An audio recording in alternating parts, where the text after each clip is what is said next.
I also see John is raising his hand. Are there anyone else in the queue here?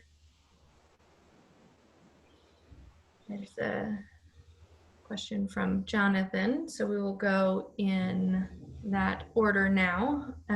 So let's start with Heather, and then yeah, we'll be tracking additional, then John Wentworth, then Jonathan Parfrey, and then we'll keep adding to the queue here. So Heather. Great. Noontar, could you go back to the slide that you spoke on our definition of vulnerability?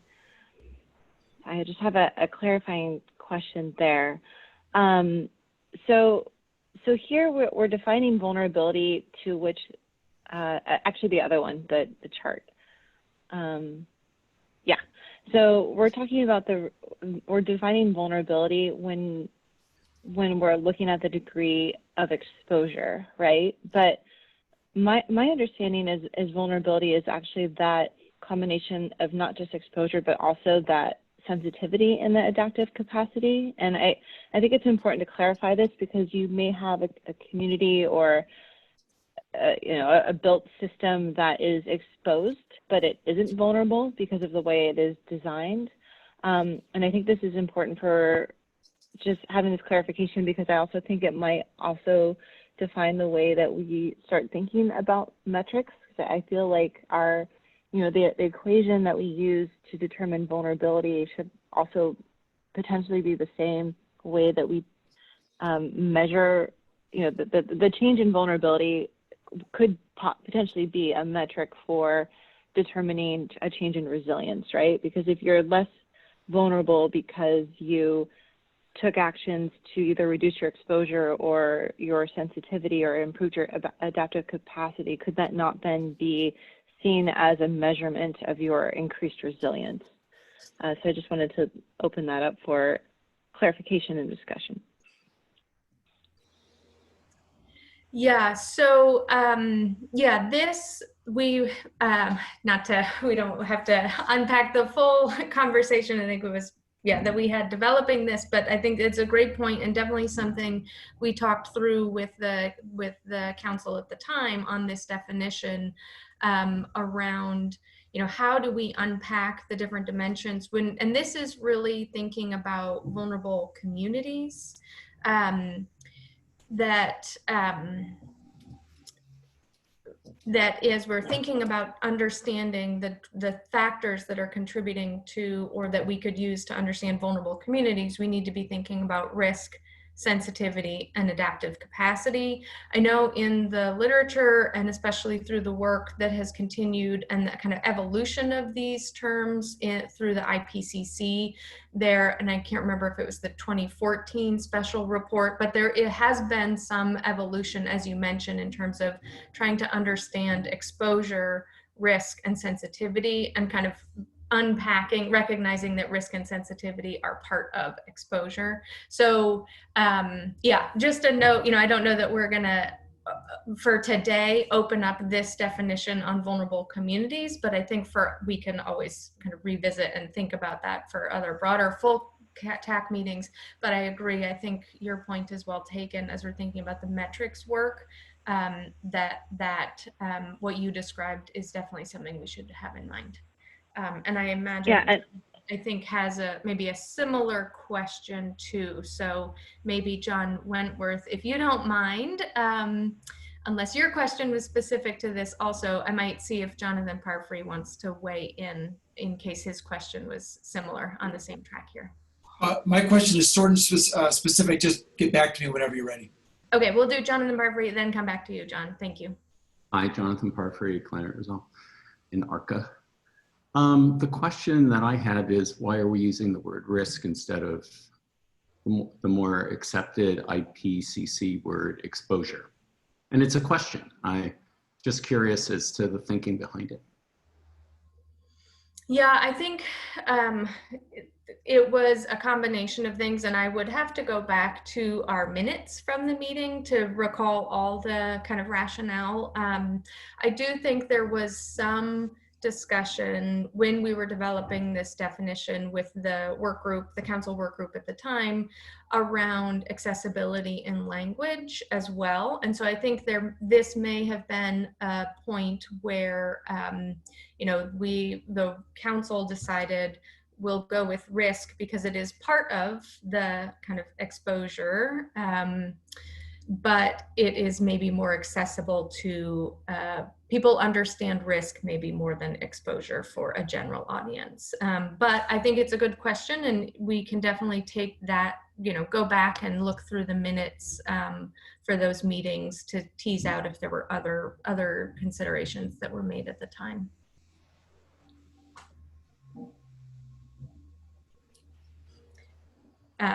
Great. Okay, so Jonathan, John Wentworth, and then is there anyone else, maybe before you start, anyone else in the queue here for clarifying questions or points to raise?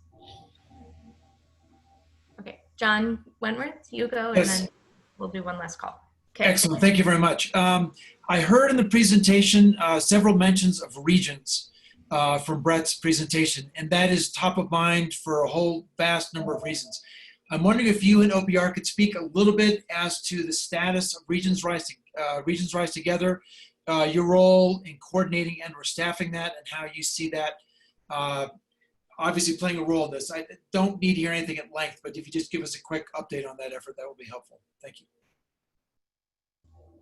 Yeah, so the work to support Regions Rise Together, which is a kind of joint initiative between OPR and GoBiz, is still continuing. And for those who don't know, the Regions Rise Together is really thinking around regional economic development strategies and recognizing kind of the disparity in economic growth across the state at a regional scale, recognizing some regions have had significant economic growth over the years and others have not. So really trying to focus in on how we think about regional economic development across the state.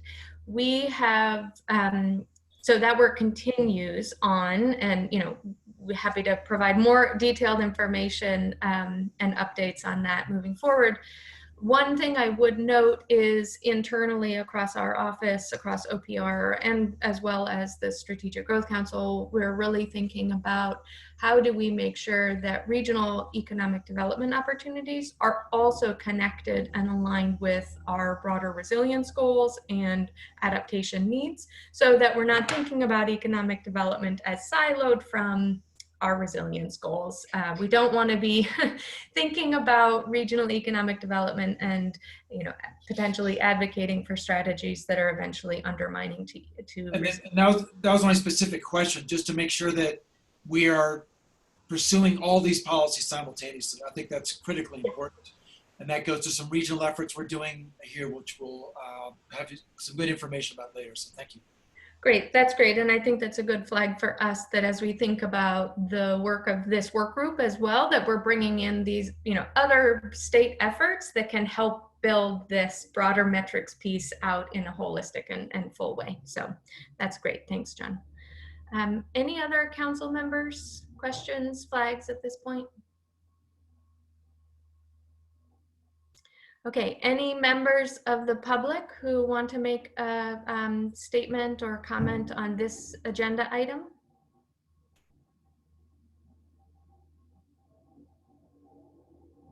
There's one here in the chat box that I will read from Alexandra Sokol. Excuse me if I got your last name, mispronounced it. Whole system thinking, risk and solutions while understanding localization and how they dovetail is definitely important. We're working on a full framework for measuring risk at envirodynamics as well. So thank you for that, Alexandra. We'll definitely add that to the queue of things for us to be looking at. I'm happy to follow up if you have additional detail to share with us as we're thinking through this. Any other members of the public? Okay, then hearing none, we will move on to the next agenda item here. Great. So we're now going to hear a few lightning talks to sort of deepen our understanding in this space, and we'll start with Martine Schmidt-Poolman from the California Energy Commission. And I know, unfortunately, Martine has to rush off to something else with the Energy Commission at 10, so we're going to go right into her and see if there's any questions from the Advisory Council, and then we'll move on to Carmen, Dorian, and Adam. So Martine, over to you. Sorry, can you let me unmute? Okay. I think I'm unmuted. Yeah, I can hear you. All right. Well, thank you. And thank you everyone for allowing me to say a few things. So I'm part of the Energy Research and Development Division of the California Energy Commission, and specifically the environmental team. One of the big things that I think you've seen before that we fund is the CalAdapt work that is also being funded by SGC. And so Jen asked me to talk a little bit about our past work in some of the climate data, and then looking sort of forward into what that means and what's up. Next slide, please. Right, so a lot of what we're doing is really, and I think what you're also discussing is really talking about bridging a gap. For us, it's really getting the higher world climate projections down to regional level scales that are applicable for California. These regions are different than the regions that were just being discussed, but it's all, for us, at least from an energy perspective, really looking at what that means for our adaptation policy and practice. And so there's sort of 3 points that I wanted to highlight. The first one is really sharing of data methodologies. I think CalAdapt is one of those platforms that makes that possible. Because there's data-wise, there's a lot of terabytes of data that somehow needs to get to a lot of people. So I want to talk about that briefly. The second part is really the development of the data and the methodologies.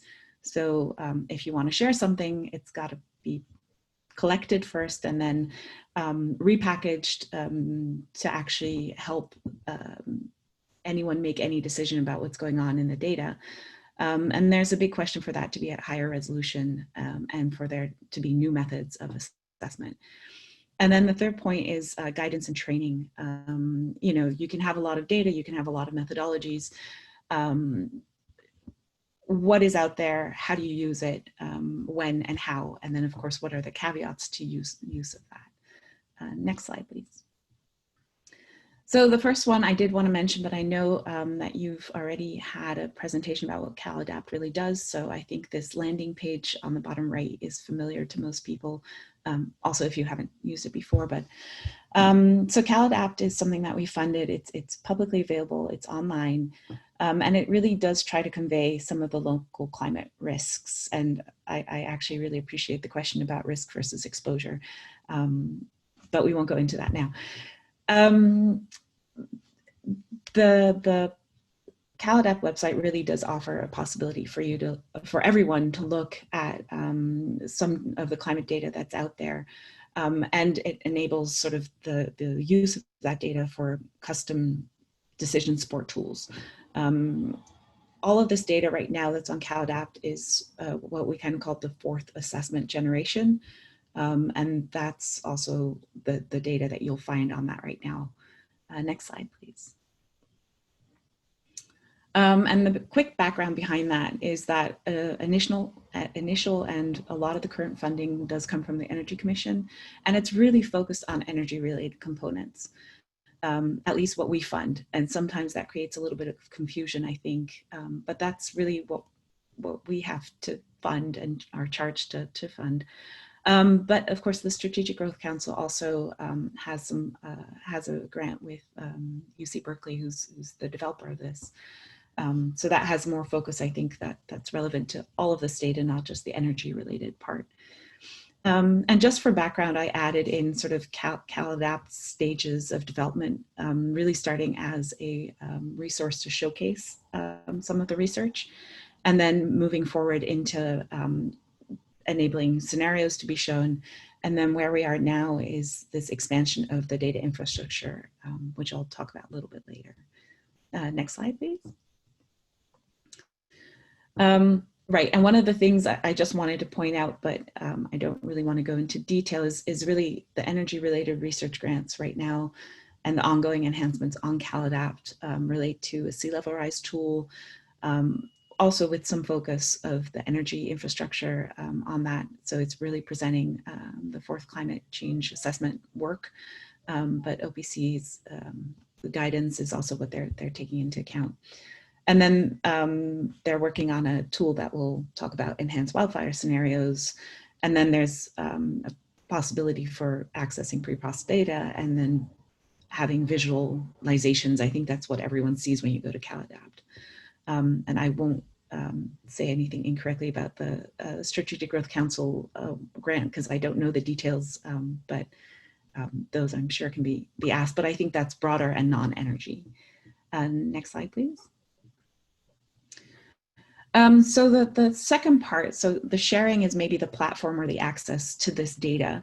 The second point is really the development of the data. And there's been a lot of questions, especially for the Energy Commission from the independently owned utilities, the IOUs, for higher resolution data and new and improved methods for actually being able to assess that.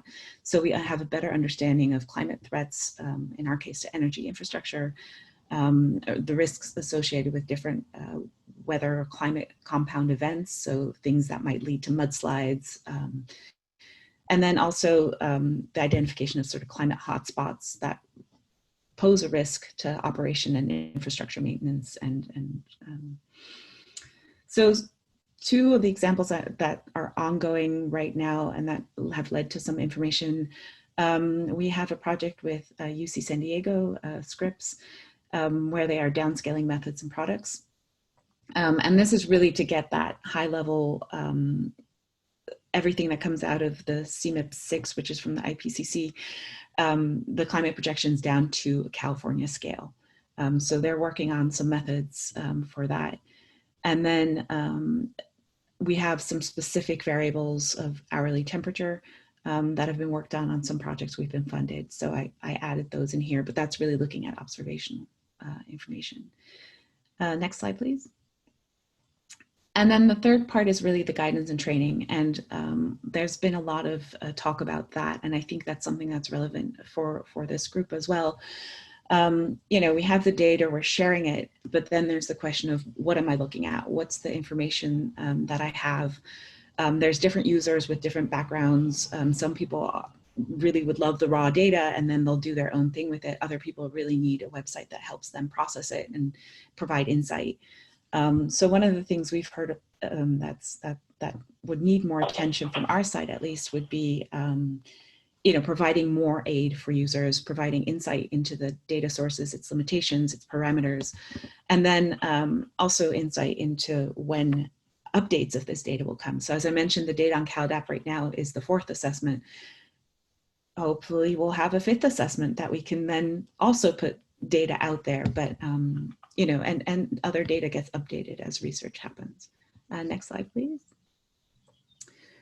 So I have, I think, 2 slides on sort of the use of CalAdapt because it's a platform where there's a lot of data that could be very relevant for helping decide how to make a metric or how to decide which metrics to use. The data that's up on CalAdapt really has been used by many different stakeholders, even though a lot of the course data that's on there is really focused on the energy sector.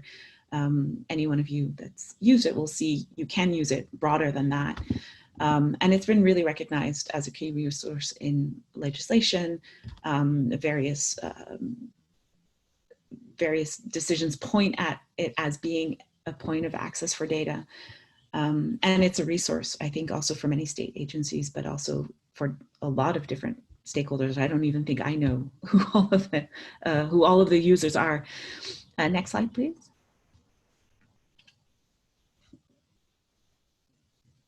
So that's the, you know, the details. I won't go through that, but just in case you are interested, some of this pointing at CalAdapt as a source of data that different organizations could be used. Goes all the way from real legislation and CPUC rulemaking, but also our IOUs use it for some of their vulnerability assessments, and then already on some of their on-the-ground resilience efforts. Precisely how everyone's using it is not clear to us, because I think everyone uses it in their own manner. And that's okay. It's just when they ask the questions to us, like, why don't you have this? That's when that becomes a little difficult. Next slide, please. So where's the future of this sharing and development? The real big question that we've gotten is what I just mentioned before, is this higher resolution of data and the new methods that are needed. So the higher resolution is really having this data from a sort of 4-kilometer grid, as we call it, to like daily information, to a much broader need of a 2-kilometer and an hourly updating of the data.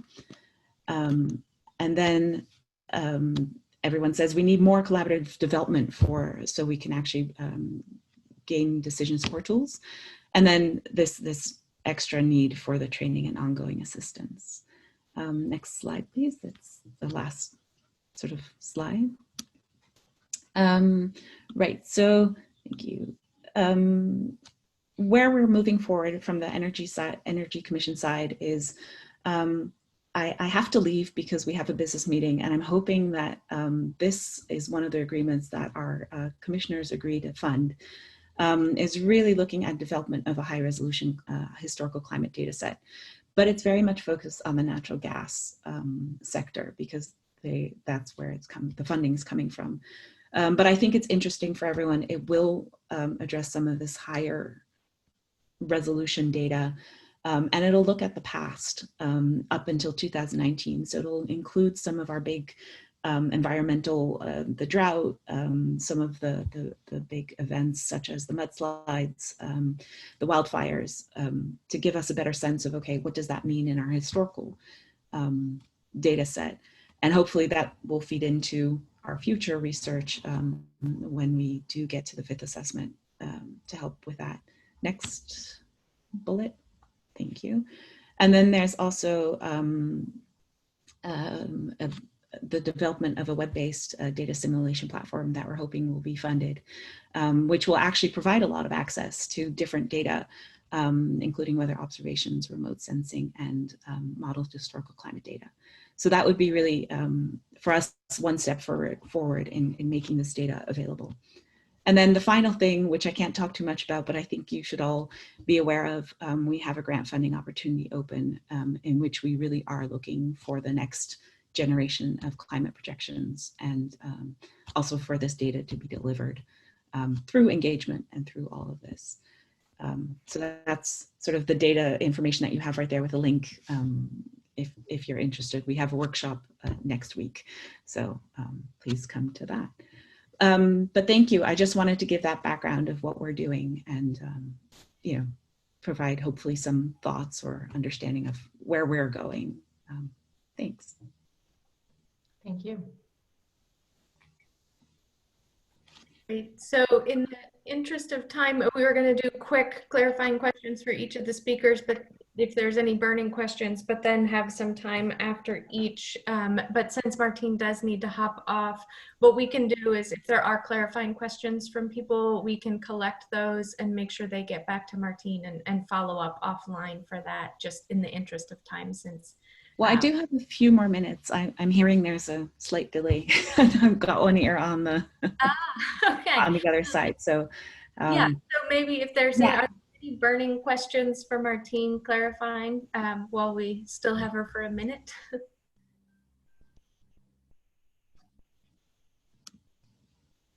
I'm not, okay, not hearing any. We can let you go, but thank you, Martine. Very helpful, and just a tremendous asset to be able to have CalAdapt and all of the all of the amazing work that the Energy Commission does to really help us with with this foundational information and future climate projection data. So yeah, and I'd love to chat more, if you need to, about what that really means and how these platforms could support your discussion as well. So we can keep that going. That'd be wonderful. Wonderful. Great. Thank you very much. Great. Thank you, Martine. Now we're going to hear from Carmen, who is at the Office of Environmental Health Hazard Assessment, or OEHA, and she'll talk about the indicators of climate change. So Carmen, over to you. Good morning, everyone. Thank you, Jen. I'm glad to have this opportunity to talk to the work group this morning about the Indicators of Climate Change in California report prepared by OEHA on behalf of the California Environmental Protection Agency. Next slide, please. I thought that it might be helpful for this morning's discussion to share a little bit about the history of OEHA's and Cal EPA's indicator work. About 20 years ago, the Cal EPA secretary directed OEHA to develop a comprehensive set of environmental indicators. And for this effort, environmental indicators are defined as metrics describing the status of or trends in the various components or elements of the environment. The intent was to use the indicators as tools for reporting on trends in the environmental issues within Cal EPA's purview, issues like air quality, water quality, pesticides, solid and hazardous waste, ecosystem health, and the effects of environmental exposures and human health. In this way, the indicators can be used in presenting some sort of a state of the state's environment report. Another intended use for the indicators, which really didn't come to fruition, unfortunately, is for tracking our progress towards achieving the agency's environmental goals and objectives. Again, because they describe elements of the environment that Cal EPA's programs aim to influence, the environmental indicators were envisioned as helping in the assessment of the outcomes or the results of the agency's programs as part of a results-based management system. And the conceptual basis for this is depicted in the diagram on the slide, which many of you may be familiar with, but just very briefly. This is the pressure state response conceptual model, first developed in the 1990s by the Organization for Economic Cooperation and Development. It's been modified and adapted or adopted for a number of environmental indicator systems and sustainability indicator systems. And as the simplified concept depicted in this slide is that pressures or stresses from human activities and natural phenomena can alter the state or environmental conditions, leading to effects on the physical environment and on human and ecological health. And while we try to be proactive, our response from society or from government is usually triggered only after we become aware that there's an adverse condition or an adverse effect. So we mount a response directed at alleviating the effects or repairing or cleaning up the state or reducing the pressure. The environmental indicators for California that was in a report published in 2002, covered indicators in the first two boxes of the conceptual diagram.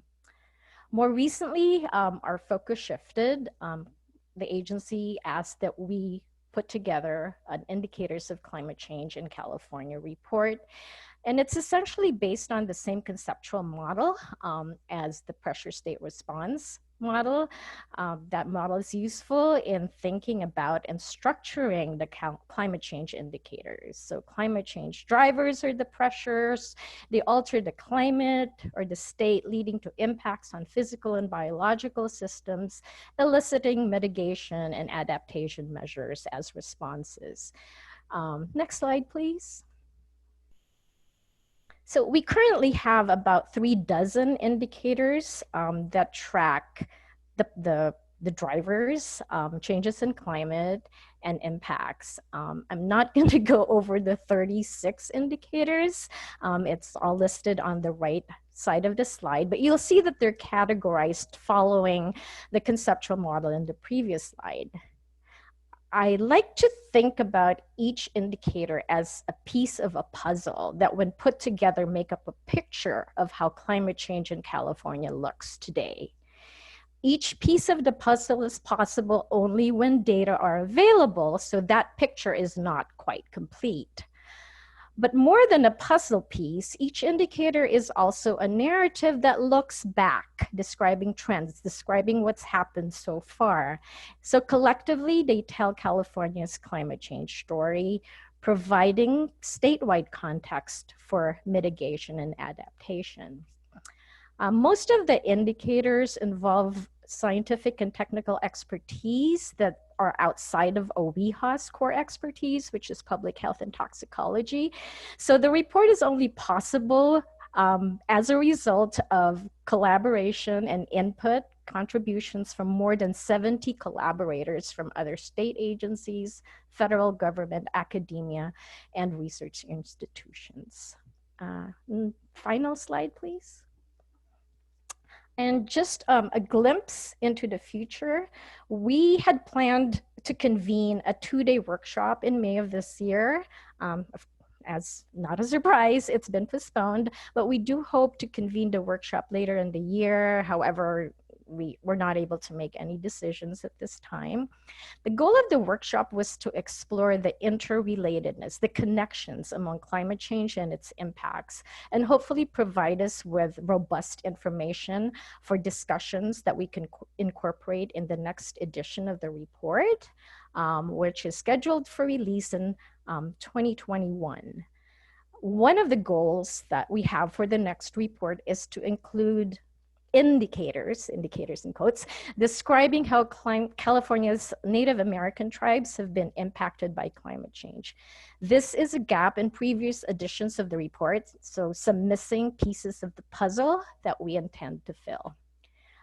There's a link to the report at the bottom of the slide and my contact information. Thank you for your attention, and I'm happy to answer questions.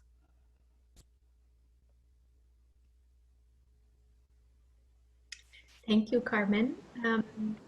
Jen or James, any questions for Carmen? Yes, Jonathan Parfrey has a question. Thank you very much for the presentation, Carmen. My question has to do with the Grinnell resurvey. Yes. And how I've noticed there hasn't been very many updates to that research project recently. And I'm wondering if that project continues and if there's been some thought of expanding its work so that we get a much stronger sense of plant or animal migration and refugia. Thank you. Thanks for that question, Jonathan. That's actually one of my favorite indicators, the small mammal and bird range shifts in the Sierra Nevada. Again, the Grinnell folks at UC Berkeley are our collaborators on this project. So, you know, they control what's happening. I do know that some effort continues and they have some more focused studies on on several of the transects that are part of the Grinnell survey. I can't offer any details though, but I'm with you. As I said, our ability to generate indicators depend upon the availability of data. Unfortunately, OWIHA does not have the resources to fund the research to generate that data. And so we monitor the scientific literature continuously. We check in with our contributors and collaborators periodically. In fact, Steve Beisinger, who's lead on the Grinnell's resurvey, is one of the we were hoping to have as one of the speakers for our upcoming workshops. So we would be able to hear about their ongoing efforts whenever that workshop is held. But yeah, I think there are some efforts underway, not quite as intensive as their prior efforts that led to the initial data set that we used the first time that indicator appeared in the report. Great. Thank you, Carmen. Any other questions clarifying questions for Carmen before we move on to the next speaker?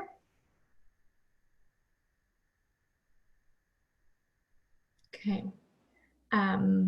Great. Thank you so much, Carmen. Really appreciate it. I think this is a great example of existing, bodies of work and an existing effort within the state that should definitely be part of how we're thinking. One, to learn from your process and all the insight you can provide to us, having gone through the development of indicators, but then also thinking about how are things that that are already included in the indicators report may actually fill some of the questions that we have. So really appreciate you here to help frame out this wonderful effort and body of work that's been going on for years. So appreciate it. Thanks, Ventura. And just as a final comment, we would love to enhance the next indicator report to provide more relevant information. So we're happy to, discuss ideas that anyone might have, suggestions, and other collaborations. So thank you. Yeah, thank you. We will definitely keep talking. Okay, thanks. Thank you.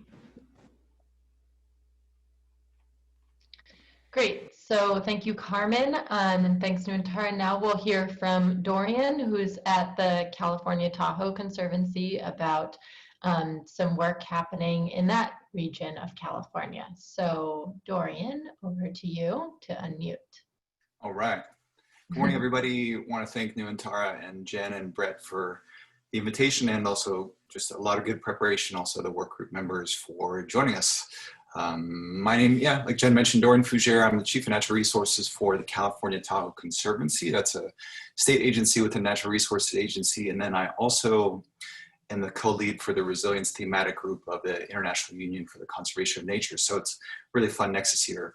I have about 15 slides. I'm going to try and keep to 50 words a slide, so you can time me. All right, here we go. First one. So the first thing I want to say, generally, this presentation, it's a bit more of kind of framing and some ideas or thoughts on how to approach this kind of work. We've done quite a bit here in Tahoe and the region. I'm going to go through some concepts, some starting points for approach and design principles, and then end on a topic that I think is important. Nuantara flagged it already, adaptive capacity. Through that, I'll go through three different cases, well, reference three cases to kind of ground the work. Historically, we used to do a lot of project work here in the basin, but we've shifted a lot towards landscape planning. There's a project called Lake Tahoe West Restoration Partnership, Forest Service, state parks, Tahoe Regional Planning Agency, the fire districts, other partners, 60,000 acres. That's that middle slide you can see, covers the whole West Shore. And then to the right, we've been moving with Sierra Nevada Conservancy, 3 national forests, nonprofits like the Nature Conservancy, to really regional approaches, 2.4 million acres. So I'll ground some of these examples through those cases, really where we're trying to push the scale, the scope, the pace of adaptation and resilience. Next slide, please. The third piece, oh, actually, goodness, there can be all these pieces. You can click through like 20 times. I didn't realize it would, oh, good, okay, that was easy. If you can, yeah, thank you. So the other piece is we've done work on an integrated vulnerability assessment here in the Tahoe Basin and an adaptation portfolio with a whole range of partners, about 24 partners here in the basin. The main thing I want to say about that, which is relevant, is we're really trying to push this integrated approach. You have ecosystems, you have infrastructure, whether it's transportation, water, power, communication, etc. And then you also have communities, looking at residential areas, businesses, recreation communities. I'm trying to pay particular attention to vulnerable and disadvantaged communities. So that's a nice nexus, like Nuantara mentioned at the beginning, a systems approach, which you'll see throughout this presentation. Next slide, please. So starting big picture, just kind of 3 different ways resilience tends to be used. Oftentimes as a metaphor, colloquial speech, almost a synonym for sustainability. So that's one piece, as it's used in popular discourse. A lot of times you also have qualitative approaches. It's not better or worse than quantitative, or a metaphor is just different. A lot of times you see efforts around community resilience, psychological resilience. And then on the quantitative sides, you have a lot of ecological approaches, historically a lot of engineering resilience. If you look at water supply systems and so forth, disaster risk reduction is one of the examples Brent mentioned, and also socioeconomics. Next slide, please. So just big picture, again, I mentioned this approach, complex adaptive systems. There's a whole literature around this. It's just a different approach compared with, Cartesian philosophy, mechanistic, reductionist approaches, those often work extremely well in certain situations. But when we're really looking at society and larger issues, a state of California with so many people really taking this systems approach. So you have, characteristics like a dynamic system, high uncertainty, nonlinear progressions, emergent properties, self-organizing systems. There's a bunch of long established foundational work around systems approaches, Dana Meadows and others. Second piece I just want to flag conceptually is big picture briefly, adaptive cycle approaches. You can see there's oftentimes when you're kind of moving into a new system, exploitation, a lot of rapid growth, you move to conservation with lots of connectivity and density. You end up moving towards release where energy is dispersed and you have this period of reorganization. So the reason I flag that is because not just proximate things like today, I think you could argue we're in a phase of release. If you look at what's going on nationally, like Nuantara mentioned with Black Lives Matter and some of our criminal justice system, those issues, COVID, food systems, a lot of stuff happening in terms of release and this opportunity for reorganization. Not just today, but obviously over the next decade, a lot of people feel like that's the crux. By 2030, we'll know what trajectory we're on, for better or worse. And the last piece, this piece of panarchy, a funky word, but basically just looking across scales. If you're thinking about local to regional to state or beyond, this idea that you can have upward and downward cascades. So if you're thinking about resilience, and this was mentioned already a little bit by Brett in the paper, just how do these things fit at those different scalar levels? Are they all the same? Do they operate the same way? The next slide, please. So a little bit more conceptually, social ecological resilience. I'll explain why, pushing that in a moment. I'm really looking at the ability to absorb disturbances, but also reorganize. I'll mention that about adaptation, while still retaining the same structure, the same function, the same services. The first point, it's linked rather than binary systems. Just wanted to say, so many places I've worked in California, including here in Tahoe, you can't separate people from nature in the landscape. I mean, here on Tahoe, we joke, you find people on the wildlife cameras, like way out in the wilderness. So, refusing to separate people and nature is this idea of social ecological resilience. The second piece about adaptability or adaptation and adaptive capacity, as part of resilience, you do have that component of undergoing change. So you're learning about things, you're combining experiences and knowledge, you're adjusting your internal processes. So adaptation is part of resilience. And then transformation or transformability, really, if the existing conditions are untenable, moving to a new system. So I'll give some examples at the end of this about some of those things that are on the horizon in Lake Tahoe that have us worried as potential transformations, also sometimes opportunities for that. So transformation is also in relation to resilience. You can have a resilient old system or you can transform and have a resilient new system. Next slide, please. So here's setting concepts aside. Okay, let's get a bit more practical. You guys have lots of exciting work ahead of you. So first piece, just the orientation, starting to ask as you go through this exercise, resilience of what to what? Right? It's a bit of a different question than typical. A lot of times in the work we do here on forests or recreation or watersheds, it's health or well-being, but resilience in a lot of the literature is really around disturbances, like Brett was flagging in the background paper. So second piece, values. So this is the third critical question, resilience of what, the first one, to what, and now the third one, for whom, right? Like, who are we doing this for? So getting some specificity on the frame for the whole process. The third thing is the process itself. Who develops these, who assesses these, who monitors and reports on these, who uses these. There are a bunch of questions to be thinking about from the design standpoint at the beginning. Fourth consideration here, just to put out there, again, I mentioned they're qualitative and quantitative approaches. That's not normative. It's not better or worse. They're just different. One thing I would encourage you, a couple comments about quantitative approaches, is to think about the ability to measure things. It's often very difficult to measure pieces, long duration pieces, things like soil organic matter or the mixing of Lake Tahoe that takes sometimes 7-8 years for one cycle. You're not going to see results in 1 year. So you need to be thinking about, how much do you want to measure some of these things quantitatively? There are also data limitations. Martine mentioned this in her presentation. We're data rich here in Tahoe, but still could be looking for more.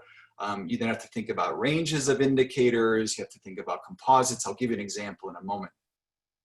The last consideration here is utility, just thinking, and Brett again flagged some of this up in the great white paper, the background piece that I know he and Jen developed. Is it broadly applicable or is it narrowly specific? What are you trying to do? What work are you trying to do? Is it relevant to decision makers, to the community, to funders? Is it practical? Can you actually use it in the field or use it in your analyses?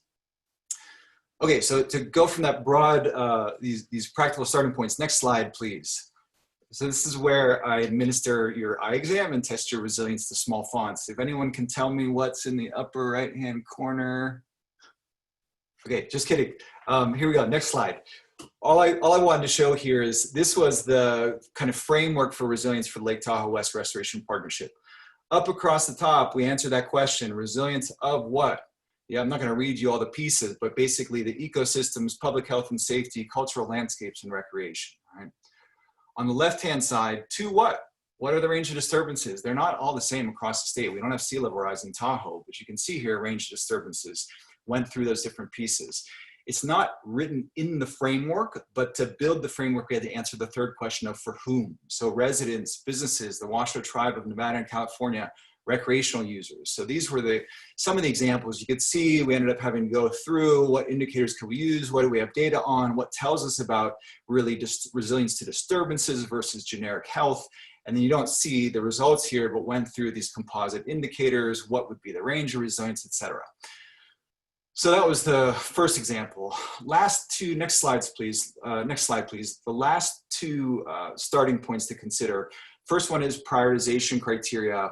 The only thing I wanted to comment here when we're thinking about allocation of resources is just to be clear what maybe are the state's priorities for programs, planning, development, which is a little bit difficult or different than the world that I live in, which is so often kind of grant criteria, and they aren't necessarily the same. Just flagging it, grants, you'll have things like community support, past performance, matching funds, etc. So it's just a generic comment about how you're going to again use these indicators. The performance measures piece is when we think about achieving results, many different things you can pull from. The example I pulled here is from the University of Wisconsin at Madison. Different theories of change, results chains, logic models. There's some great work going on here in the basin with this guy, Dan Segan at the Tahoe Regional Planning Agency, who's helping implement a lot of this work for a range of key pieces here in Tahoe. So you can see here, what are we thinking about? The inputs, the actual actions we take, what are the outputs, the results that you see on the ground, but then what does that really tell us about what people or legislators or funders or other audiences really care about? What are the outcomes? What does that get you if you have a change in this particular output? So next slide, I'll give you another practical example here. So this is from that Tahoe-Central Sierra initiative that I mentioned in the beginning. This is just coming out. It's not finally vetted yet, so whatever. I guess I should have put it as draft. But anyway, this is currently the state of thinking there. On the left-hand side, you have these 10 pillars of resilience. This has been iterative work over the past 2-3 years. We're almost at the point of getting this out there. The next column, you see these indicators. They basically are outputs. They're pretty high level. They're not so granular as metrics telling you exactly what data set or exactly how to measure it, but what is the topic that we're focusing on? And then you can see in the right-hand column, the outcomes. So if you get that, what does that look like? What are you really aiming for? Like, what would people care about? How do you communicate that? Next slide, please. The meta piece or meta comment I wanted to make here about Tahoe-Central Sierra Initiative, you can see here, great partnership with Sierra Nevada Conservancy. Their jurisdiction is enormous, right? So they're looking at this TCSI example of approaching pillars of resilience and thinking about how can we transfer this? How can we repeat this throughout other regions of Sierra Nevada? Next slide, please. Okay, transitioning a bit towards, this is a transition slide. I just want to make one comment.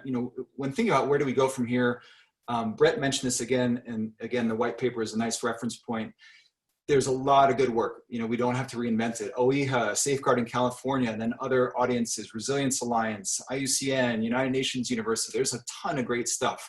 So as you go through that, I just want to support you. This is a slide from the paper that Brett mentions, the US EPA, the Natural Hazards Resilience Screening Index. There's a bunch of stuff in there. And so it's a really nice convergence with what ICARP has already done, and then also this work group going forward, really trying to work through these major sectors. Okay, next slide, please. Goodness, okay, I've spoken a lot. Okay, let me wrap up here. Just wanted to point out that there are design principles as you're thinking through these indicators. It doesn't tell you what to measure, but these are some of the things that are established in the literature. Do you have diversity or redundancy in these different elements in your system? How well connected are they? Are you thinking about slow variables, which tend to be the things that really drive or regulate or control long-term change versus just, you know, twiddling knobs or deck chairs on the Titanic? So really thinking about slow variables, leverage points, if you think about Dana Meadows' work. Fourth one I already mentioned, complex adaptive systems. Fifth one, learning. How do we think about the design of a learning process as we go about beginning this effort? There's double and triple loop learning. You're not just looking at results, but what are our assumptions or rules? What are our governing values that are even framing our whole paradigm of how we approach this? So there's an opportunity, given the long-term stability of OPR and ICARP, to really think about this over, say, a 10-year period or a 5-year period. Participation goes back to, it just again goes back to what we're seeing in society today. People being involved, equity and justice, whether you're thinking about peer learning networks or participatory action research and having people engage in the research process for social change. And then the last principle is you're thinking about this polycentric governance. This basically means collaboration, working across different elements of government as you go forward in adaptive governance. Some fantastic work from different scholars at Vanderbilt and US EPA about legal systems and adaptive governance. So a lot of really good work there. These are kind of filters you might want to think through, not just in relation to an individual criterion, but if you're thinking about a bundle of these for a given topic, okay, have we thought about how, you know, where does learning occur as we're assessing, you know, a particular aspect of public health or of communications or infrastructure? Last two slides here, just want to touch upon it, particularly to flag it again for New and Tara, because we've been talking a little bit offline about the importance of this. This isn't adaptive capacity writ large, right? This is just my little world at the Tahoe Conservancy, the types of things that we're doing here to kind of get ahead of the curve. Strategic planning, we finished this 2 years ago, really, so it's a clear priority around adaptation and resilience, and we have dedicated funding. We're basically trying to work climate into every one of our programs over the next decade, so it's not a standalone, it's just within it. The second piece, the integrated vulnerability assessment I mentioned earlier, an updated science foundation, it's really the fundamental starting point. What are the conditions? What are the impacts? What are the drivers? The third piece, program assessment and adjustment. We have forest management guidelines. How often do we thin our forests? Restoration project design and monitoring for floodplains, sequestration, linking some of those mitigation adaptation pieces like in the Upper Truckee Marsh. Fourth one, investing in our most important precious resource, our staff, right? So how do we staff these different programs? How do we do the training?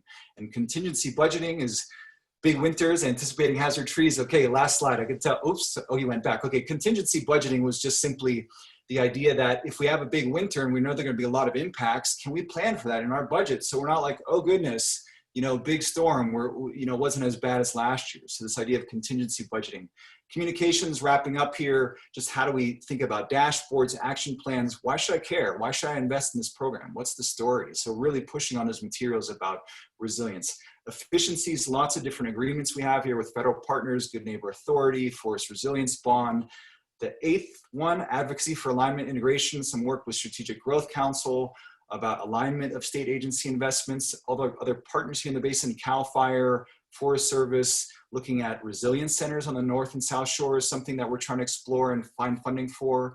The ninth one, really these practical applications of science. We have a grant to UC Berkeley to explore a climate acceleration lab to really jumpstart some of this work. And the last one was transformation. These things about mixing, slowing down in Lake Tahoe is going to go from blue to green by 2100. So how do we think about that? How do we prepare for that? There's lots of good stuff in the literature on different approaches, decision scaling, horizoning, real-time climate services. So I apologize, that went way over. I'll stop there. Thank you, Dorian. That was wonderful. Lots of amazing insight and work for us to process and to build on. And in spite of all of that, you're actually only 3 minutes over, so perfect. That's amazing. So thank you very much. I know, you know, what Dorian just provided was a lot of information. I think we have time here for maybe one quick, burning, clarifying question. Again, we'll have lots of time to talk through all this after our next presentation. But any burning questions before we hand it over to the next speaker?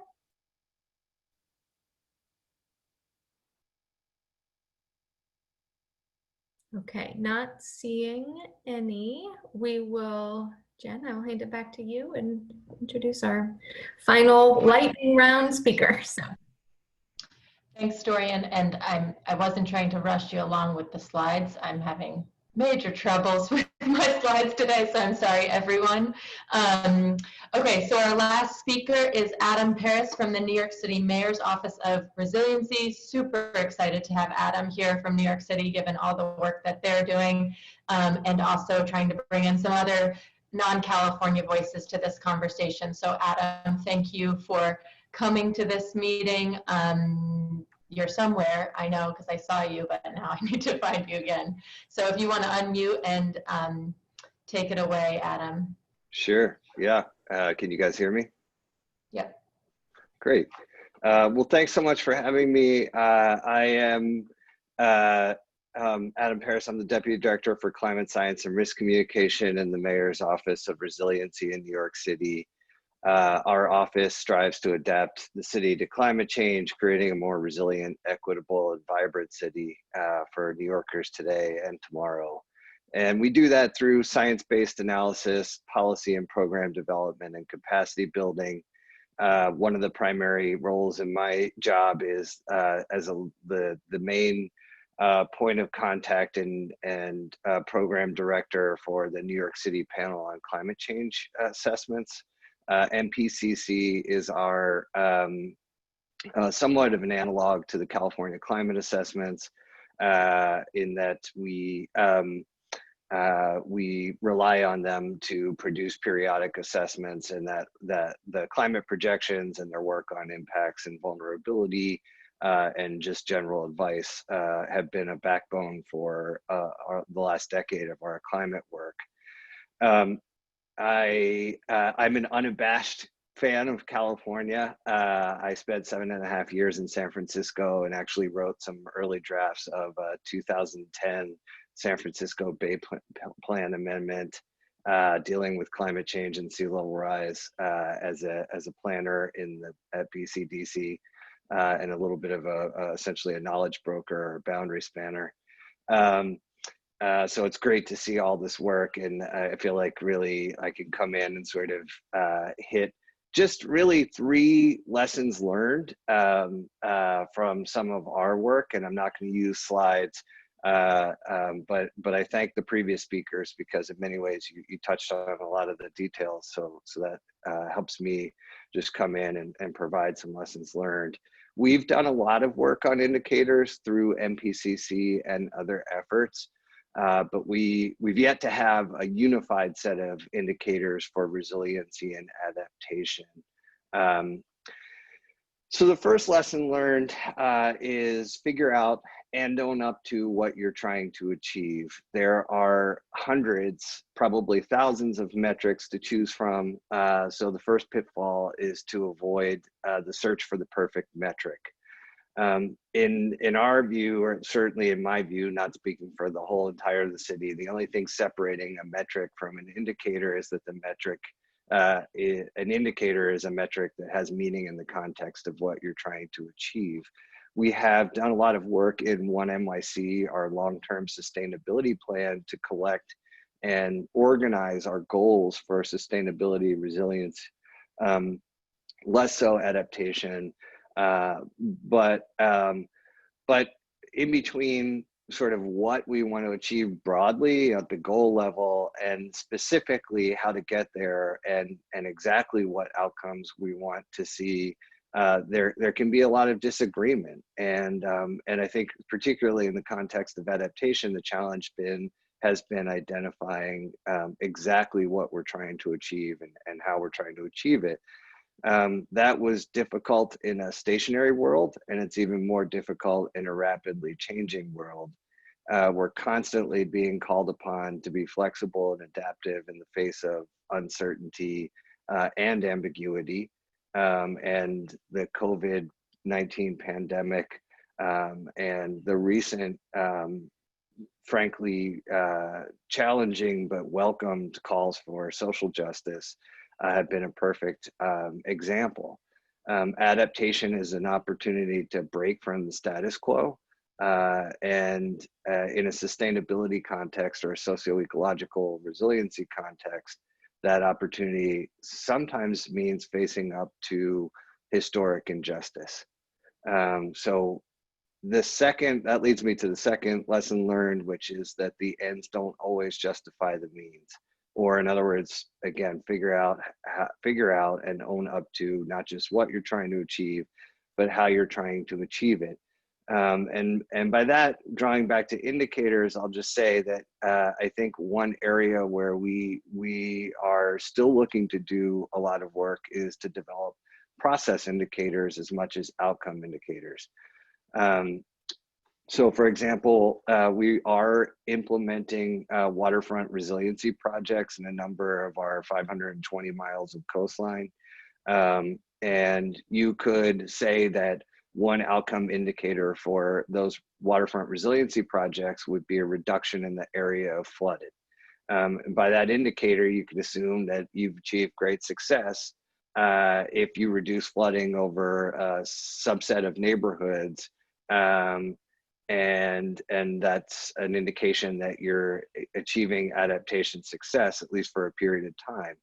But if the community in question felt like that process for making that decision wasn't fair, or the flood resiliency measure counteracts the community's long-term goals, you may find that they will fight to reverse that decision or future decisions, and perhaps for good reason. So if we are short on data for certain social and environmental outcomes, then we are woefully short on data regarding process. And I heard some folks, allude to this, that, data rich, data poor, and sort of efforts to do resurveys. So that's true for social and environmental process indicators, but it's also very true for process indicators. So again, figure out what you're trying to achieve. And the challenge there is that adaptation, we don't necessarily know what adaptation looks like. And even if we figure it out, it can change pretty rapidly. And then the second one is how you're going to try to achieve it, and what makes for a quality process and really good relationships with your constituencies, in our case, 8 million New Yorkers. And the last one is really every indicator represents a network of partners.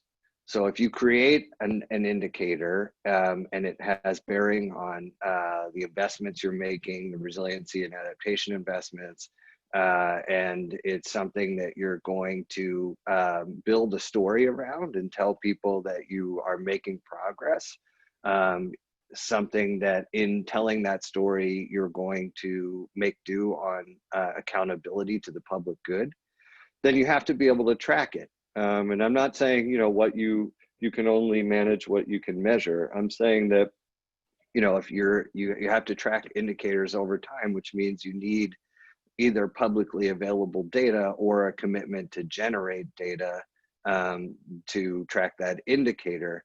And not just generate that data over one grant cycle, but generate that data for 10, 20, or 30 years or more. And this is why I from an institutional standpoint, as a bit of a knowledge broker and institutional developer, this is why I think we should not take the word partnership lightly. And why we need institutional arrangements for sustained climate assessment. So we're doing more work. NPCC has done a bunch of work on indicators. The early work, I think we're really excited about. The most recent work, I think, sort of skewed a little bit more heavily to what the scientific community might want to measure. It's very thoughtful, very detailed. It's publicly available in the third NPCC report. But I don't know that it sets us up for success, either in working with NPCC or working with the networks of boundary organizations, non-governmental organizations, regional, state, and local governmental partners to be able to track these things and generate the data to then be able to tell a story with those indicators. If we've learned anything, if there's been any major breakthroughs in the past, scientific breakthroughs in the past 15 years, I think one of them has been that we don't have an unlimited amount of attention. So even if we had an unlimited amount of resources and funding to be able to throw at monitoring and data collection, we can only pay attention to so much. And for that reason, I think, setting up the right number and scale of indicators, and really with that, the right number and scale of networks and of partnerships to be able to continue to look at those indicators over time is absolutely crucial. So that's it. I just had 3 lessons learned and really look forward to the discussion. Thanks so much for having me. Thank you, Adam. That was a wonderful recap, and I really appreciate you sharing your insights and joining us here today. Yeah, so that was wonderful. Many thoughts for us to take and explore here. So now we will have some time for discussion here. What we propose is having a discussion around kind of what we heard, key questions, or things that the council members want to tee up for, issues, consideration, topics we should be thinking about for our work ahead. And then recognizing that we've been on a Zoom meeting for almost 2 hours here, we were then going to propose taking a 5-minute break and then coming back and having again, more substantive conversation around how we move this work forward, recommendations, considerations from the viewpoint of the council and then the public as well. So if people are okay with that, we will take a few minutes here for just general discussion or questions from the presenters, take a little pause, and then come back for continued discussion. So are there any questions or comments from council members at this point? For any of the speakers left, or just points you want to raise? See John Wentworth. I'm gonna, now that we don't have to have the PowerPoint, I'm gonna change my view so I have a better view of speakers. Okay, John Wentworth, Jonathan Parfrey, James or Jen, anyone else in the queue? We'll go with that. Okay, John Wentworth, we'll go with you first, and then Jonathan Parfrey, and then if anyone else has comments, please raise your hand or wave at us and we'll try to catch you. Thank you very much, Nuantara. I don't have any specific questions. Once again, the OPR team and staff have really outdone themselves in bringing together just a powerfully stimulating group of folks. I've got a number of things to talk about as part of the council discussion, so I want to reserve as much time as possible for that, but I just wanted to commend Nuantara, you and your team for bringing these folks together. They have hit on so many critically important and germane topics, I think, for the council to discuss. So I'm gonna keep quiet and hope we get as much time as possible for council discussion. But thanks again, great work, thank you. Thank you, John, much appreciated. Jonathan, we'll go to you next. Yeah, thanks, Nuantara. I'd like to echo what John Wentworth just said, in that this has been a really fruitful conversation today and really exceptionally good presentations. I was very much taken, especially with Dorian's presentation, and I thought it could be a very fruitful exercise to take some of his systems analysis and just try to populate it given some of the concerns that we have. I think that could be helpful in moving us to a next stage of conversation related to metrics. That's it. Great, thanks, Jonathan. One quick question for you. When you say populate it, you mean kind of thinking and expanding statewide, using it as a model and then trying to populate statewide? Can you expand a little bit, maybe just to make sure I'm understanding your recommendation?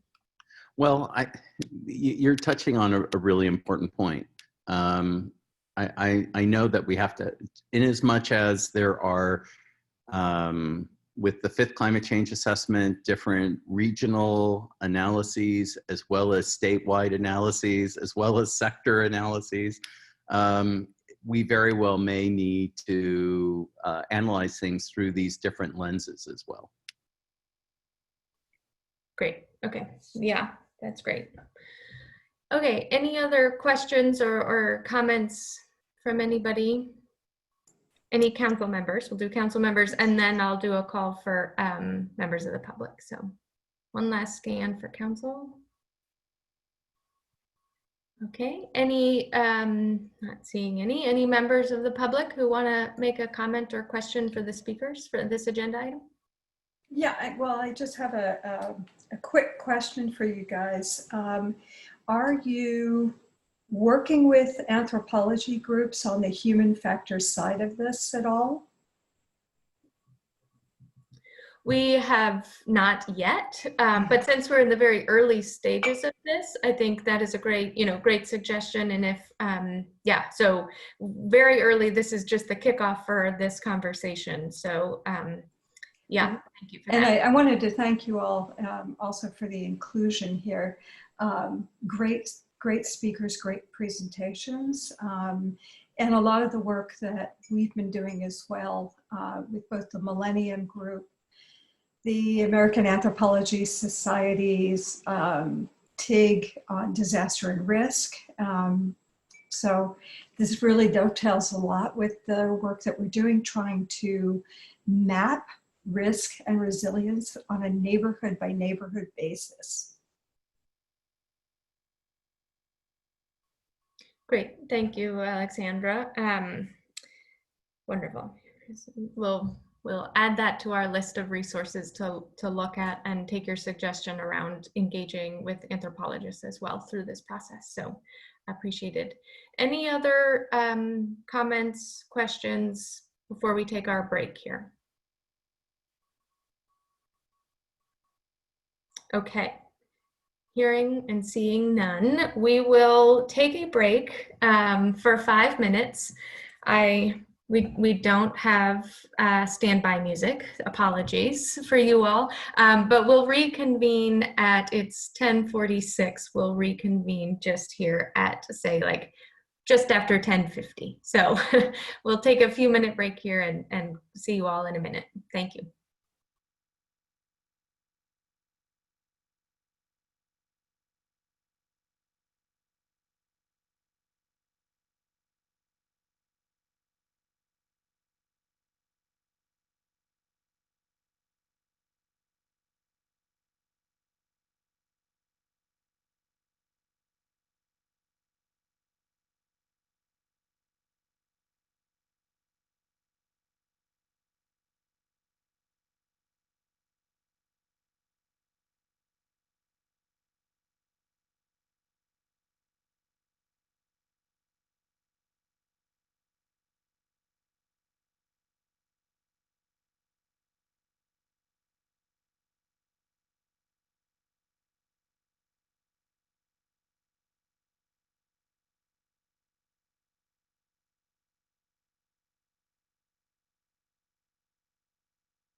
looks like people are starting to come back online here. We'll give people one more minute to come back, and then we'll dive into the discussion portion of our agenda here. Just give people one more minute.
I'm still on mute. Thanks. Just chatting to myself. Thank you all for those notes.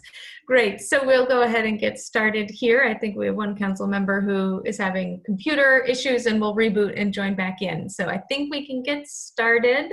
John, I see your hand raised. Why don't you go ahead, and then I'm gonna hand it over to Jen to just tee up a couple things and discussion questions here. But John, we'll hand it to you, and then Jen will take it away. Thank you very much, Nuantara. This meeting, I think for our group, I think we've arrived at an inflection point. Those things are popping up all over the place.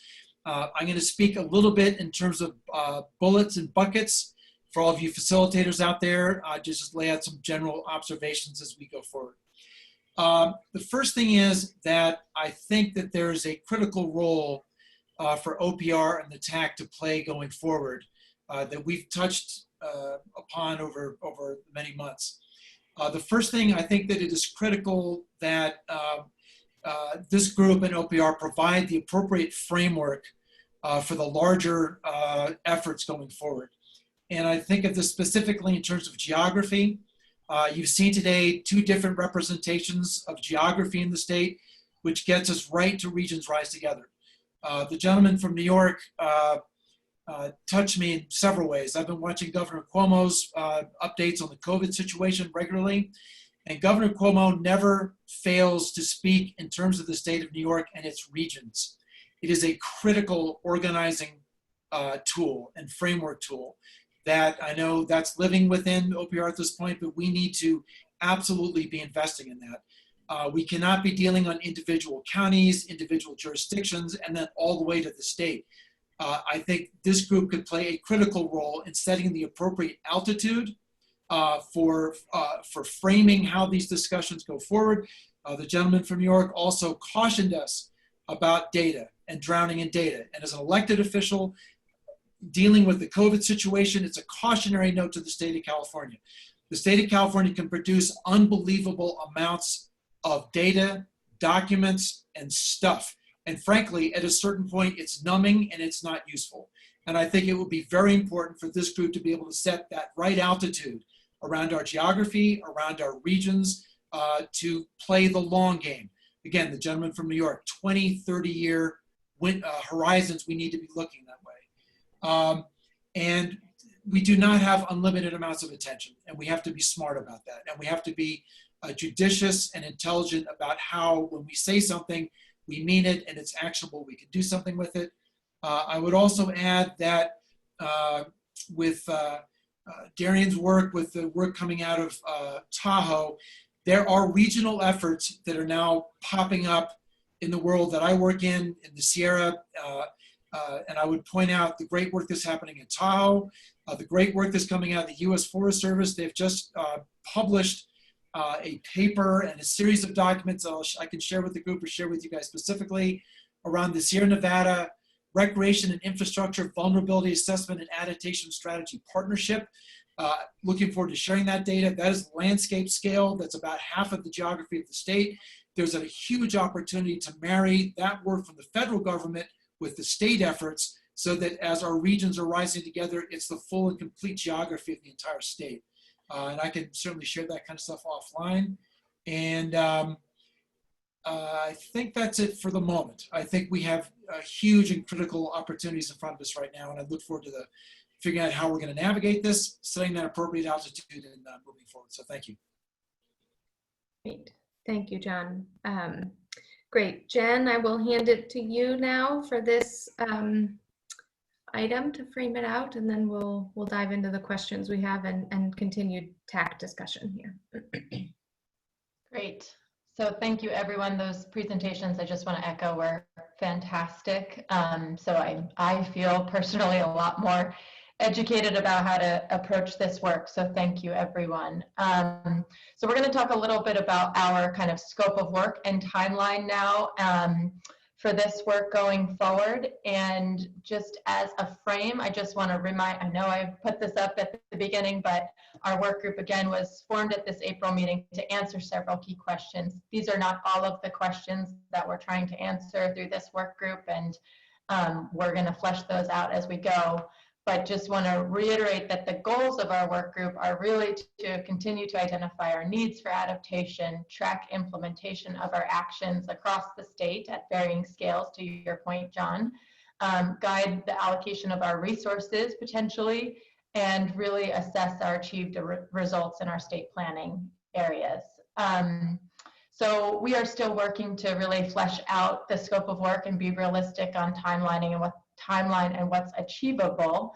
But I think before we go into that and have that conversation about the next steps for this work group, I would like to walk us through a few discussion questions and hear from the advisory council members as well as other members on the line here. But first of all, we have been hearing a lot about figuring out ways to approach this work and this topic. And so we've heard a lot about these systems-based approaches from Brett and others. So the first question, does it make sense to structure our work around these systems? And if we do, what are the sort of intersectional issues that we need to think about that cross systems? And how do we also handle sectors such as transportation or others that cut across these systems of natural, built, and social? So that's a starting point. I think I'll walk through all of them, but we can, please speak, TAC members and other members on the line, to any of the questions. The next question is, do TAC members have input into some of the definitions that we've proposed for each of these systems today, and the sort of working definitions that we've proposed on metrics and indicators? And I want to emphasize that these are working. Where the part of the work group's charge, I think, is really to hone in on how are we talking about and defining what a metric is and what an indicator is for resilience. Open question about kind of other gaps that you see that we should be tackling through this work group effort. Another, this is where we really need you all as our advisory council to tell us who are the experts that we should be pulling into these conversations going forward for the work group. We really need to hear from you on how to approach a topic like this. And then, this is going to be an ongoing conversation, and I know we don't have all the TAC members here today because it's a work group meeting, but we'll have influx of different TAC members. But open question to you all as well about which particular systems are you really interested in digging into and following up on. So Nuantar, I'll turn it to you, but I think we should start with hearing from our TAC members that are on the line today. And I know we're going to also talk individually to some TAC members after the meeting that we're hoping to be here, but there's a lot going on in the world. So we'll be calling information from them as well. But I'd like to hear from our TAC members and then open it up to others about kind of how to structure this work. Wonderful. Thank you, Jen. Yeah, so now we'll open up for council discussion. Is there anybody who wants to kick us off here with thoughts, reflections on these questions that Jen just walked through?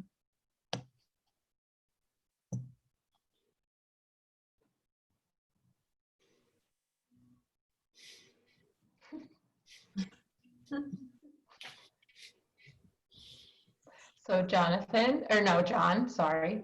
John Wedworth, you seem to have a question, comment. No interest in hogging the mic or anything. Standardize the metrics across the geography of the state. So whatever the federal folks are doing, states doing, let's get all that stuff standardized so we don't have 5 different systems going. Let's standardize as much as possible.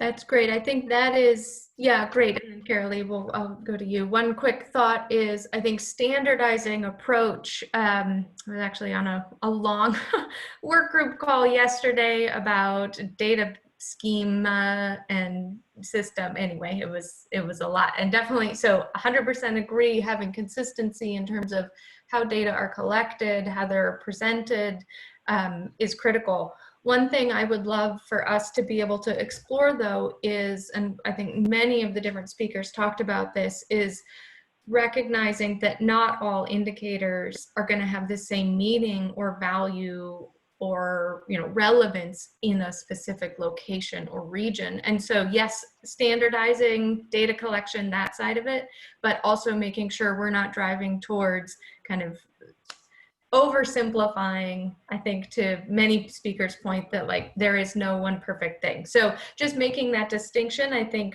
one thing I would love for our work group to do and for our work ahead is to think about what are the indicators that actually don't make sense to roll up to a statewide level. Yeah, what are the ones that do? That geography thing, as long as we're looking at the full geography, which we have to do, then we should be able to tease that out. Yeah, yeah. Great, but thank you. Yeah, Carolee, I saw you next, and then Jonathan Parfrey, and we'll keep going through, but Carolee. Well, unfortunately, I don't think my comment is that profound. It's really, I am still struggling to get a handle on all of this. It seems so large and so complex that I don't know where to begin. And actually, I was going to suggest something just kind of what you did. I think it might be better if we start with what indicators to not consider. That might just be kind of an easier way to whittle it down, because I know we've, in the beginnings of climate mitigation, when we were trying to figure out indicators and some sort of metrics for that, we came across the same situation where all the cities, all the regions, they are not the same, and the indicators that were being used don't necessarily have equal value in those. And I think we still do grapple with it, even though we're much further along in that process. So that would just be my recommendation of maybe somewhere we can start, just so it seems a little bit more manageable to get a grasp on. Great, that's good. I would say one thing we're interested in thinking about, recognizing you know, we've been talking about this systems approach, but to your point of where do you start, I think we also have been thinking about, could we have focused conversations around a specific system if we do take this, you know, kind of three-part systems approach, recognizing we need to bring them together. But anyway, another option for us to consider. Jonathan Parfrey, up next. Yeah, I shared John's concern about hogging the mic, and apologies for that. I'm just very excited about this topic and really appreciate the work that OPR has been doing on this. One indicator could be Grieg Asher's beard. I think it's getting quite long and very impressive. So thank you, Grieg, for sharing your video of it. But seriously, I think one thing that might be universal throughout the region is public understanding of those climate risks. I know that PPIC does an environmental poll annually, and it could be a very interesting way of doing this work is to involve PPIC, and just it doesn't cost much to add on questions to the existing polls rather than doing an entirely new poll on your own. So that's a possibility. I saw that Linda Helland is on the call as well. And I think that public health has to be front and center as one of the key indicators. I would defer to the public health experts on how to frame that appropriately. But when it comes to the stepchild, the unloved stepchild of climate impacts, urban heat, there are a lot of considerations that we need to put into effect and help people understand how the climate is changing and how it's affecting their health and well-being. So those are just two thoughts immediately as to what might be universal throughout the state. Great, thank you, Jonathan. So next up, we've got Heather, and then I'll go to David Loya, and then, yeah, we'll keep adding to the queue here. Thanks, Tara. So, and kind of thinking at a higher level about how we should be framing this, there have just been a couple of things I've been jotting down in terms of like what we can control and what we can't control, and also sort of the framework for how we should be thinking about it. And you know, my mind is very much in the sense of, you know, vulnerability assessments and how we do have a pretty good defined structure for how to do a vulnerability assessment, right? It's looking at the exposure, it's assessing the sensitivity of whatever it is that you are trying to, I guess, protect. And then, you know, what is the adaptive capacity? And through that, you get some measure of vulnerability. And it seems to me that if what we want to do is become more resilient, it is best to reduce that vulnerability. And it seems like, is there an opportunity for us to say, as we do things like reduce our exposure by building differently, or how we can control our sensitivity by changing design standards, or adaptive capacity by educating the public about climate change or changing, you know, the way that we do things, are we then, by doing that, increasing our resilience and decreasing our vulnerability? And then are there then indicators or things that we can measure to track our progress? Because if we do our assessment of climate vulnerability and then we take whatever adaptation plans, we put them in place, we then increase our resilience, but then we have to keep doing it again and again as our exposure changes over time. So can we somehow track this across different sectors and communities and regions, and think about it at that sort of broader framework that then can be applied to the different buckets, to the different regions and the communities, instead of just starting to throw indicators that may or may not be relevant, you know, 20 years from now. Thank you. Great, thank you, Heather. Yeah, I'm right there with you.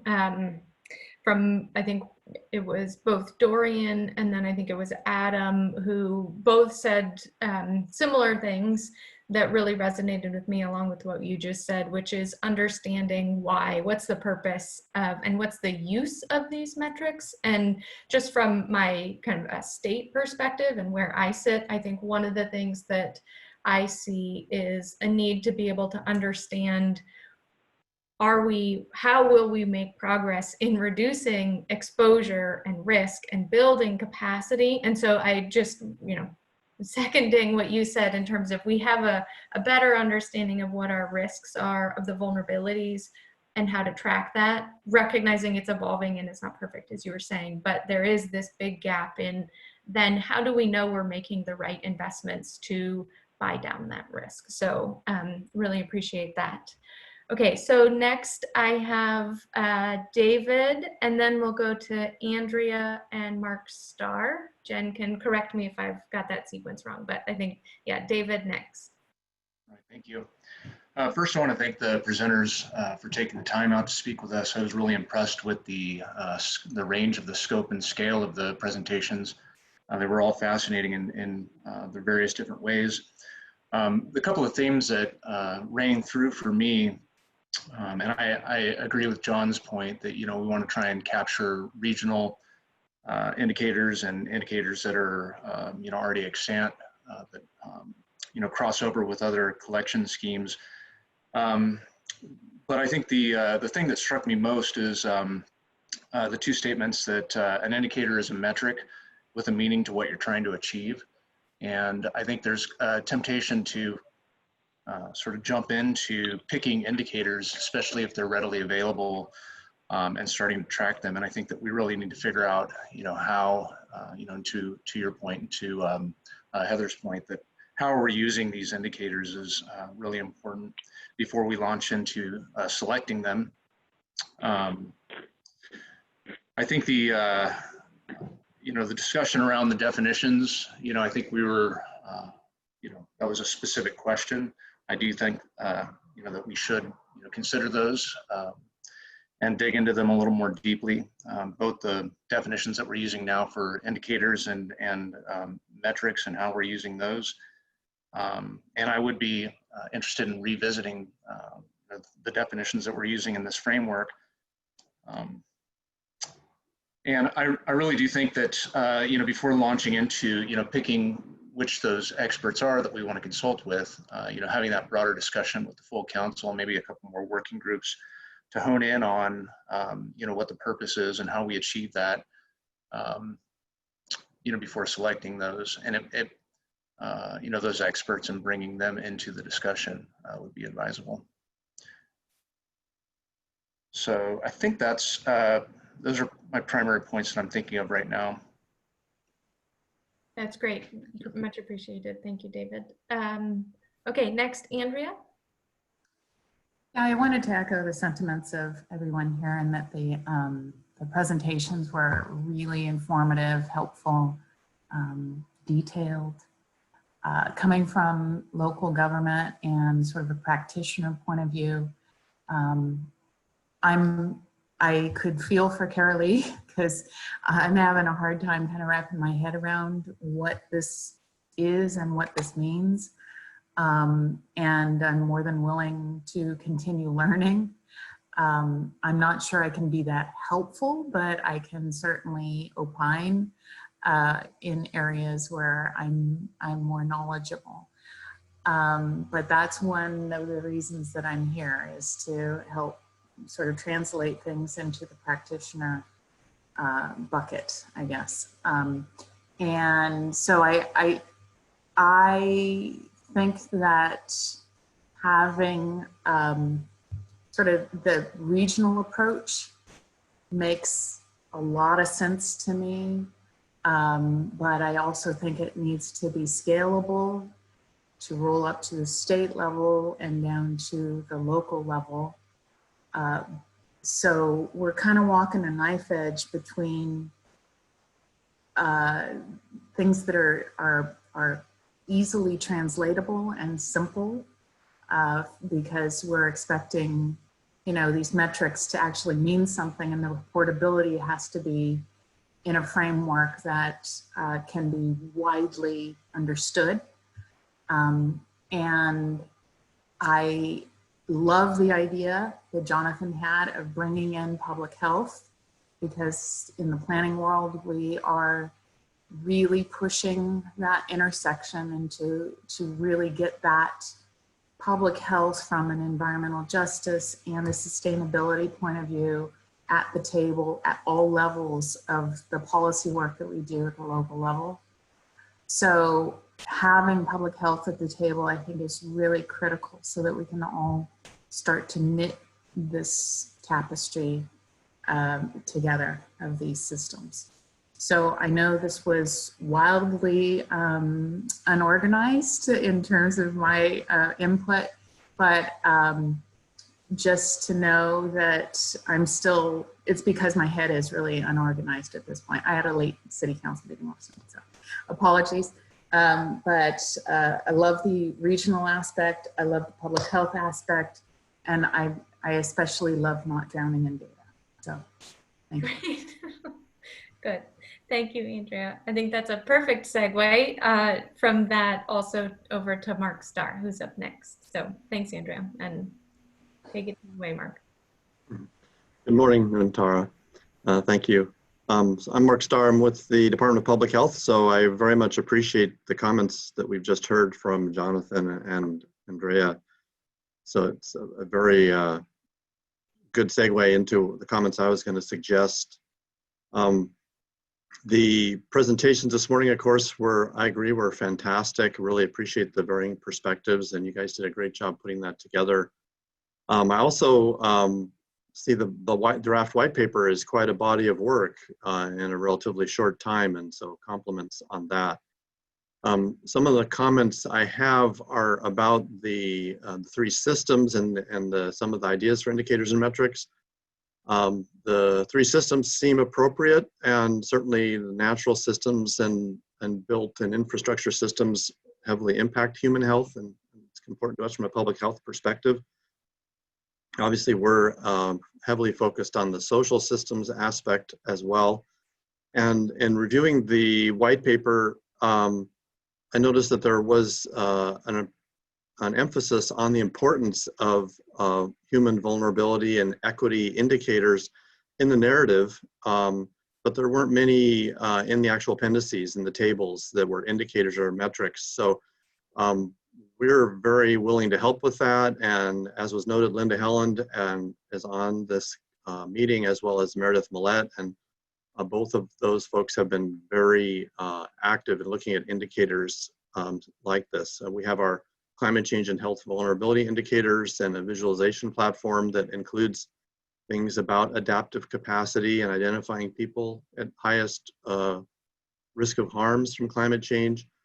We have other tools that are available. We have indicators about neighborhood stability, social cohesion, things like that. So all of these, I think, would be important additions to really look at the human impact of this and have metrics and indicators that address that. We've used some of these tools, others have used in grant and policy guidelines, and local health departments have used them. So they're getting some mileage, and I think that this would be a great place to really have that demonstrated at a state level. That's great. Thank you, Mark, for flagging that. Yeah, and just a quick note that, you know, what's in the draft white paper is a start. So thank you, Mark, for that suggestion, and we definitely will take you up on connecting to flesh this out more. Another call just to everyone here on the line, if there are other existing resources, data sets, tools, information, you know, other perspectives on indicators that you think we should be looking at and bringing into that white paper, please send that along to us. And we're, you know, really in the collection phase right now of trying to pull this together. So thank you, Mark, much appreciated, and appreciate if anyone else has other things they want to share with us. So Jen, just doing a quick process check here. I don't see anyone else in the queue here from the council for comments, unless I'm missing somebody. Nope, no one else. Okay. So I am going to ask Jen. Oh, is there someone? No, okay. I'm going to ask Jen to kind of quickly frame out some of the next steps, and then we'll open it up for Any final public or any final comment from the TAC and then public comment here. So Jen, hand it back to you. Yeah, so first of all, we will continue working on this white paper throughout the course of this whole work group. There have been a couple of comments that I've gotten in the chat about how to provide comments. So I think just providing comments on the PDF, but I think we could also probably share a Word doc. Nuantara and I will talk about the best process after this and circle back with you all, but we welcome comments because this is definitely a starting point and ongoing. So, and in those comments, you could drop in resources, experts, all of that kind of stuff. So that's sort of an ongoing body of work. We have Brett on the team through August, so that's super exciting. We're gonna take some of the input today and start to map out a scope of work and timeline, but I just wanna be very forthcoming and honest with you all that I am actually leaving OPR for a new job. So it's very bittersweet as I'm listening to this conversation, thinking what a special place this is and how special ICARP is. But I'm moving on to the US Climate Alliance, and hopefully we'll get to work with you guys in new and exciting ways, but just want to be very clear that we have some capacity challenges ahead that we'll need to talk through. So that is why we're not sharing a full scope of work or timeline today. We need to put our heads together a little bit on that. So probably not the greatest news, 7 minutes to the end of the meeting, all of that, but it has been such a joy. I will be here through the end of June. I will be at that June 26th meeting, so there's plenty of time to hang out. But yeah, so that's all, not about me, but about the scope of work and the timeline. So we just, Nuantara and I need to talk a little bit more about what this looks like, but also try to gauge interest from all of you and how much you can engage in an effort like this as we put together a more realistic scope of work and timeline. Yeah. So I just want to first thank Jen for all of her tremendous work through at OPR, on ICARP, and beyond. And just while we are very sad to see her go, are also excited for this next opportunity for her, and very excited that we'll continue to work together moving forward, whether she likes it or not. So we'll wrangle her into the fold still. So yeah, just thank you, Jen. And we'll have lots of time, more time still over the next couple weeks to celebrate all that you've done with that for council and for all of our work at OPR. Yeah, so just to recap and close out on that, you know, this has been a tremendous amount of insight, both from the presenters and then the discussion from the council. As Jen said, we will take this information, synthesize it, and come back to, I think we're going to try for the June, we'll definitely give an update at the June meeting, but thinking about kind of frequency for the meetings for the work group and how to stage this conversation moving forward. You know, initially we were thinking maybe having focused conversations on the systems, but definitely, David, I really like your suggestion of potentially having some work group conversations focused around goals, purpose, definitions, and that. So I think that's a really helpful suggestion as we map out what the next steps are here for this work group. So we will do that. We will bring back kind of a proposed approach and sequencing for everybody's input moving forward. So I see that John Wentworth has his hand raised. Yes, thank you, Nuantara. As luck would have it, I'm involved in a parallel effort that is happening immediately with state funding and all the rest of it. Just looking for your direction as to the appropriateness of sharing the draft document with the group includes PlaceWorks, Forest Service staff, some economic consultants out of DC. If it's appropriate to share with them, maybe to guide their work, they may have some insights back to this work. Interested in your thoughts on that.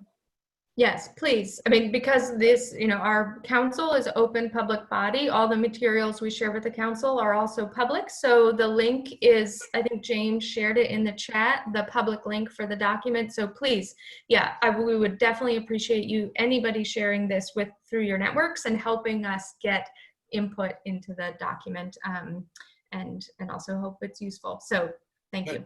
So that may work with David's suggestion about maybe we can bring in some stuff from the outside to help with us. Yeah, definitely. Yep.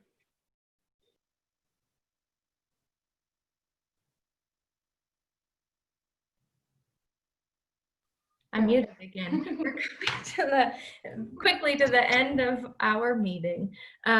So any final questions, comments from the council members before we do a final call for public comment here? Yeah, this is Jonathan. I'm just wondering about the timing of the meeting on the 26th. What are the hours of that meeting as currently conceived? Yeah, Jonathan, we are just solidifying timing. I don't expect it to be a whole day because that's a lot of time on Zoom for all of us. But can we circle back with you in the next couple days on exact timing? It's going to be truncated, but we do have a lot of substance also on the agenda still. Thank you very much. Okay. Anyone, any member, any comments from the public? Yep, looks like Brian Shoby has a comment, Nuantara, from the public. Okay. Oh, is it in the? Oh, I think, Brian, if you'd like to unmute. Oh, there you are. Hi, all. Thanks, Jen and Nuantara. And just want to echo everyone. Thanks for the discussion today. It's really thought-provoking. I have a couple questions. The first, there was a question just around suggestions for experts for each system. And so I'm just wondering who I should contact to suggest some experts and what expectations you have for consulting those folks, just so I know what to communicate to them. I think you can send over any suggestions to, why don't you send them over to Jen and to me both? That way we have continuity just in case you have additional thoughts after Jen is gone, but you can send them to both of us.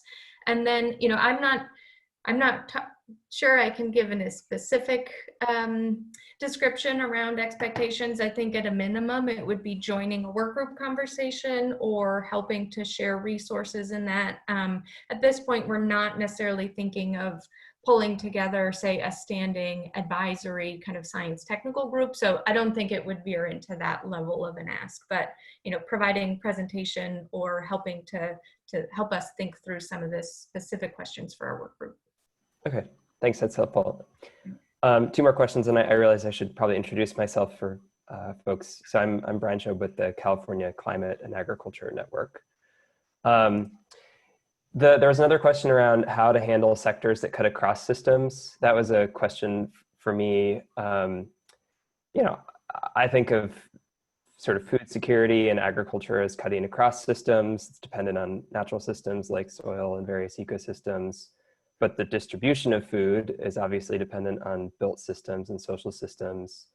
And so I'm not trying to critique the 3-system approach. It would be helpful for me in gathering feedback if you could share any preliminary thoughts you have on how to handle those sort of cross-cutting sectors.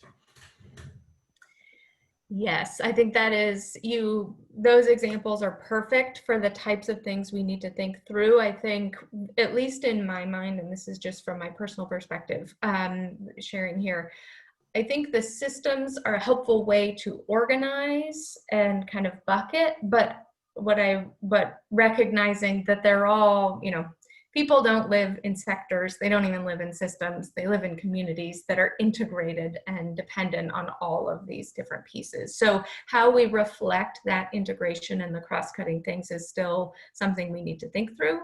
But yeah, I think what we don't want to do is just think about ag as solely living within, for example, within one system. So I think that's a question we have, which is where getting some expert insight from people in different fields will be helpful for us to think through that.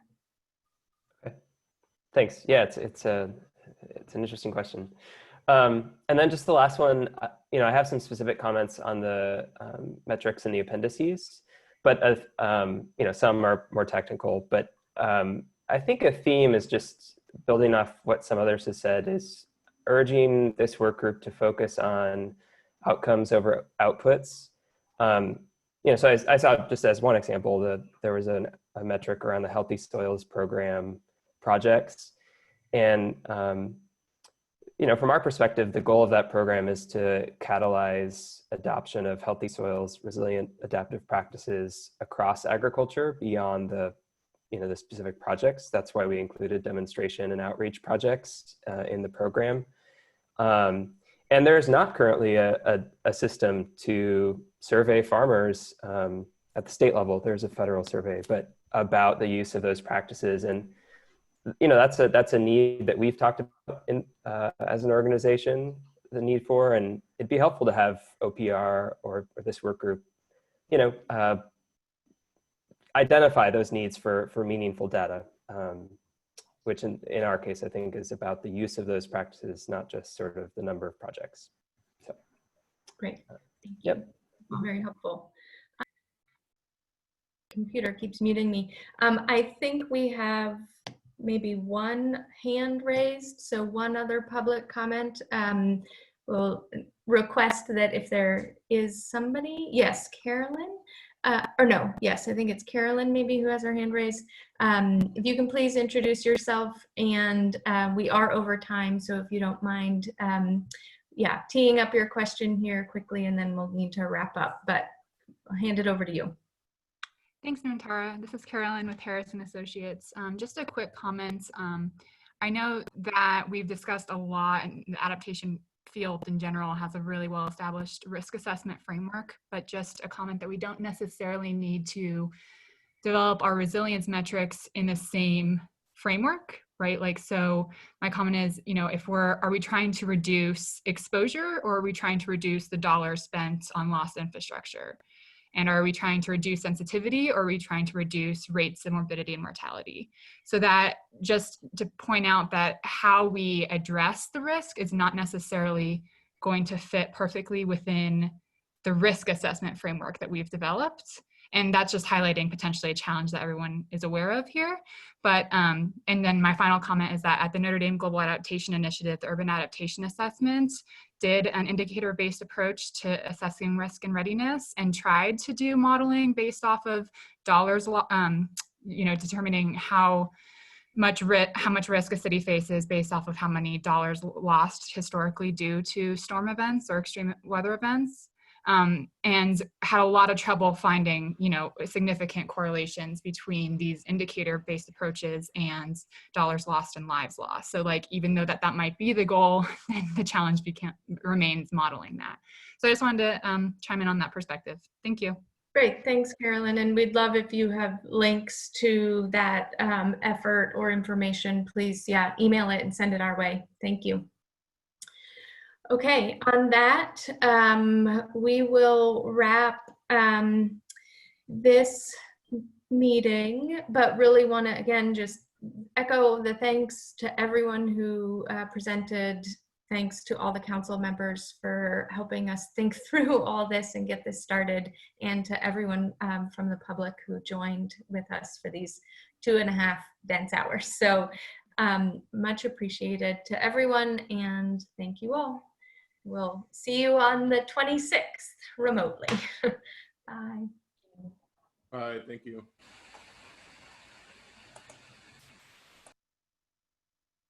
Thanks.